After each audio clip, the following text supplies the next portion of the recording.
La tentation qu'avait Ève commença par un désir de connaître. La tentation s'offrit à ce pouvoir d'acquérir, d'avoir, de posséder. Et il s'agissait ici de posséder la connaissance. Bien que la connaissance ne soit pas un mal en soi, il y avait ici des éléments cachés. Ce qui est à la base de cet exemple d'Adam et Ève, c'est le motif de leur besoin de possession, d'acquisition, de pouvoir, de désir, de connaissance. Posséder de manière à n'être plus dépendant de Dieu, ni soumis à Dieu. Le dessein caché était d'effectuer un changement de position, d'arriver à une autre position à l'égard de Dieu, au jardin d'Éden. Voilà ce qui se trouve à la base de cette tentation. C'était un coup direct porté à la dépendance de l'homme vis-à-vis de Dieu, à la soumission de l'homme à Dieu, ou bien, pour l'exprimer d'une autre manière, c'était un coup direct porté à la position de Dieu. Il y avait ensuite, dans cette tentation, au jardin d'Éden, quelque chose de plus, une insinuation cachée, et cela à l'égard de deux choses. Il y avait premièrement une insinuation portée contre l'amour de Dieu, ensevelie très profondément dans cette tentation. Il y avait un appel à douter de l'amour de Dieu. L'implication n'était que Dieu qui professait être amour, qui prétendait veiller au bien de ses créatures, les priver réellement de ce qu'il y avait de meilleur, et de plus haut, et de plus plein, qu'il retenait en fait leur vie dans une étroitesse qui n'était pas nécessaire et qui était arbitraire. Dieu n'était pas réellement amour, car un Dieu qui agit ainsi n'est pas amour. Or, nous ne disons pas que tout cela ait été reconnu, mais nous reconnaissons que toutes les Écritures le prouvent aussi bien que toute l'histoire humaine.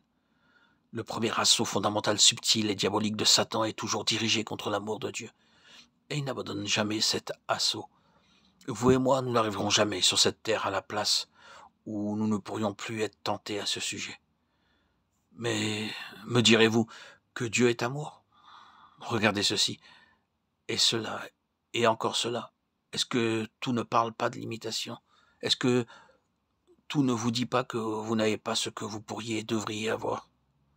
Ensuite, c'était une insinuation faite contre la véracité de Dieu. C'est-à-dire, peut-on savoir si Dieu est vrai? Peut-on réellement se confier à Dieu?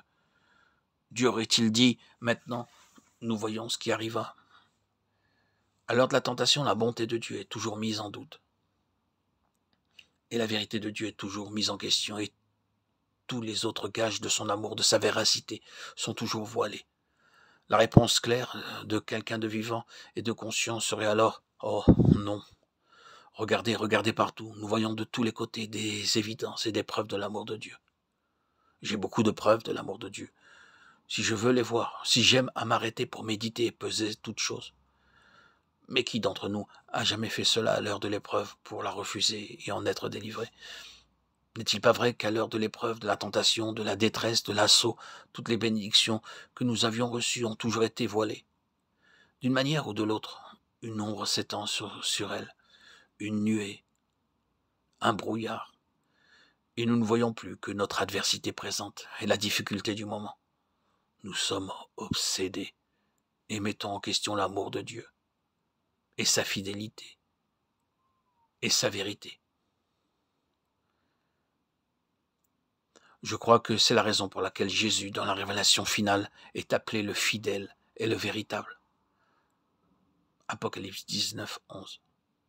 C'est le grand titre du triomphe dans l'homme sur toutes ces œuvres de Satan, qui soulève toujours et met sans cesse en doute cette question de l'amour de Dieu et de la vérité de Dieu.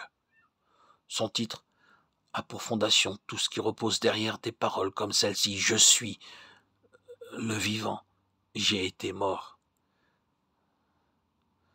Arrêtons-nous un instant écoutons son cri: « Mon Dieu, pourquoi m'as-tu abandonné ?» C'est ici, pour lui, l'heure de la tentation, l'heure des ténèbres. Et comment en sortira-t-il? Non pas en acceptant et en nourrissant la suggestion faite par Satan contre la réalité de l'amour de Dieu et de la fidélité de Dieu, mais en triomphant sur toutes ces suggestions et toutes ces insinuations en une heure telle que vous et moi, nous n'en connaîtrons jamais. Il en sort vainqueur et devient la personnification de ses traits, fidèles et véritables. Apocalypse 19, 11.